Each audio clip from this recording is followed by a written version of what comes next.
Adam Catterall at talkSPORT in the UK. Mr. Tyson, it's a pleasure to see you, sir. Yeah, Adam. Okay, my man. Let's get down. Let's get down with this. November the 15th, Yeah, AT&T Stadium. very Mike close. Tyson. Mate, I can see you smiling from ear to ear. You're ready to rock and roll already. Sir. You've achieved so many things in your professional life. And we as fans always debate, this was his best performance, this was his best knockout, this was this, this was that. I want it from you. I want to know from you, what was the best in-ring moment that you've experienced? There's a couple of them. Michael Spinks was a good one, and Pinklin Thomas was another good one because I hit him with like 18 unanswered blows before he went down. That was amazing that he took all those punches. Hey, I had quite a few great nights. I had quite a few great nights. You do have quite a few great nights. I've actually got one of them on my wall. You won't be able to see it from where I'm currently sat, but I've got the Trevor Berbick 1986 moment where you became the youngest champion. I mean, that must be up there as well. Hey, listen, I never forget that moment. That's You're only 20 years of age. Could you fully in the moment appreciate becoming the youngest ever heavyweight Oh, champion? not at all. I couldn't appreciate it back then. I couldn't appreciate it. Not at all. Not even a little bit. What's it like now though? As you look back at it now, surely you get those feels. It was overwhelming. It's pretty addicting, and probably that's why I'm here now.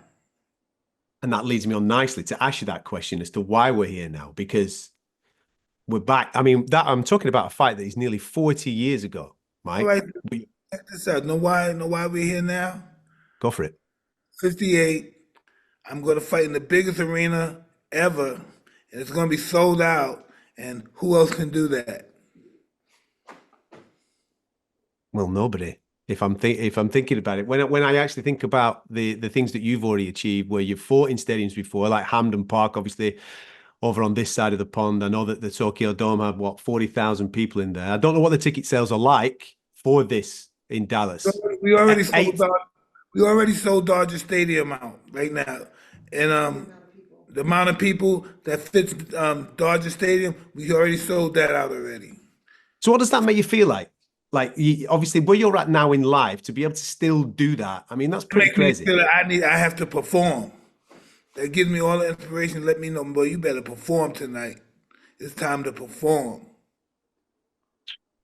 How has training changed from the young Mike Tyson to the guy that he stood right in front of me ready to perform on November the 15th? I haven't changed too much. Only thing that I get more massages now. The rest and recuperation and the recovery. Sometimes I try to overdo it and realize, hey, you need to chill out for a day or two. Are you still? Are you? I see you on the mitts and the pads with Rafael Cadero quite a lot. Are you still in hard sparring? Oh yeah, I box. What's today? What's today, baby? Huh? On Monday, Tuesday, Wednesday, I boxed eight. I boxed. No, it was yeah. Monday and Tuesday, I boxed 8 rounds. Every day, I boxed 8 rounds. 3 minute rounds. Are you bringing in specific sparring partners for this one? Guys that emulate Jake. I bring some big, strong guys in too to help me push some guys around, fight them. But I got a lot of movers, and I got a couple of big guys to pretty much go head to head with. What do you make of Jake Paul as a boxer? He's a good little fighter, but he only has 10 fights. That's considered You're that's considered an amateur in our field. a novice boxer, absolutely. And with that in mind, I mean, you are famous for saying that everybody has a plan until they get punched in the mouth. What are you anticipating when you I punch this young play man in him, the mouth? play him running around, and I have to catch him and slaughter him.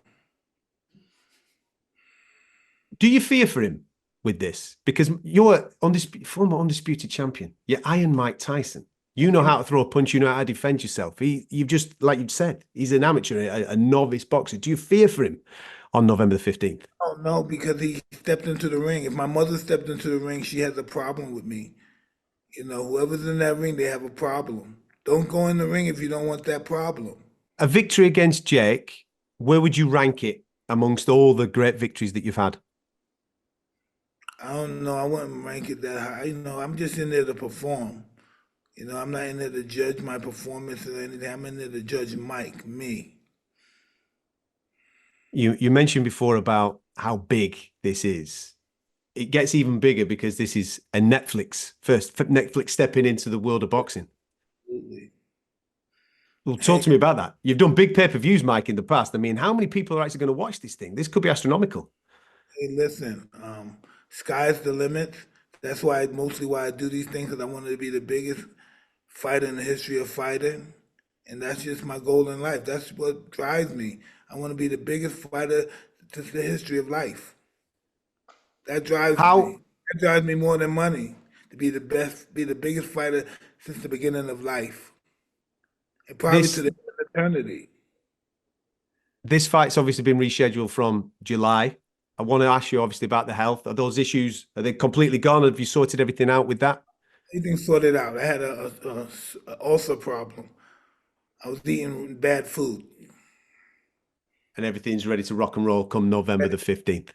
Thank God. Thank God. Now, obviously, I need to ask you about the current heavyweight scene at the very top of the table. We've got a rematch coming up in December for Tyson Fury and Alexander Usyk. Firstly, what did you make of the first fight? Hey, listen, Usyk surprised everybody. I think Tyson Fury played around too much. I think he needs to be fighting serious, and hopefully we have a different result than Do you last time. think do you think Jake Paul's taking you serious? The way that he's talking about this fight? Hey, listen,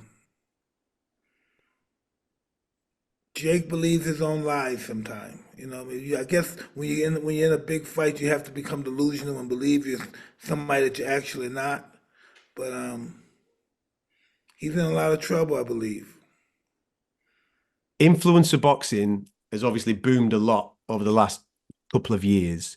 Do you think this could be the end of influencer boxing if Jake Oh Paul no, that's sees the that's gonna last forever. I don't believe that. Even after Jake's demise, it's gonna last forever. Mike? It's great to speak to you. It's great Thank to you. see you so fit and well, and obviously still got the love of the sport. Does the love of the sport ever go away? I don't know. I don't think it ever does. It gives you something that sometimes life can't. After this, do you think we'll see you fight again? It's a possibility. Look at the twinkle in your eye, my friend. It's still there, still ready to rock and roll. Listen, Mike, from all the British fight fans, thank you for being an inspiration for such a long period of time. For many of us of my age, you're the reason that we're boxing fans. Thank you for that. We wish you well, health and happiness, and go well on November the 15th. Love, brother, love. On AM, on DAB, via the talkSPORT app, and on your smart speaker. talkSPORT.